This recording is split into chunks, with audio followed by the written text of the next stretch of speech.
புதுச்சேரியில் தவறான சிகிச்சையால் மாணவி ஒருவர் உயிரிழந்ததாக கூறி மாணவியின் உறவினர் மருத்துவமனை கட்டடத்தின் மீது ஏறி தற்கொலை முயற்சியில் ஈடுபட்டதால் பரபரப்பு ஏற்பட்டது. புதுச்சேரி மவுடுபேட்டையில் வசித்து வந்த தீபா என்ற மாணவி உடல்நலம் சரியில்லாத காரணத்தால் இந்திரா காந்தி அரசு மருத்துவமனையில் அனுமதிக்கப்பட்டிருந்தார். சிகிச்சை பலனின்றி அவர் உயிரிழந்தார்.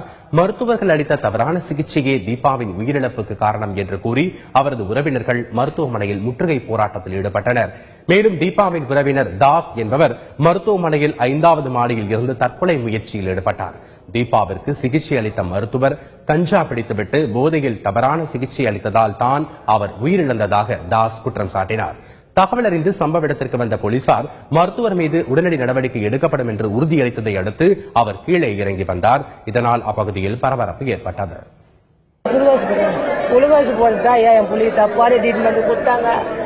நல்லதான் என் திட்டிட்டு வந்து பெட்டில் படுகொலை கூட நல்லதான் செஞ்சுட்டு அம்மா என் கூட இது ஜோரம் இல்லைன்னு ரிசல்ட் கொடுத்தாங்க ஐயா. அதனாலதான் நான் அந்த ரிசல்ட் எடுத்து நீங்க வந்தேன். மறுபடியும் ரிசல்ட் நல்லதான் சொன்னாங்க. இன்னைக்கு ஜோரம் வந்து இட்டுன்னு வந்தேன்.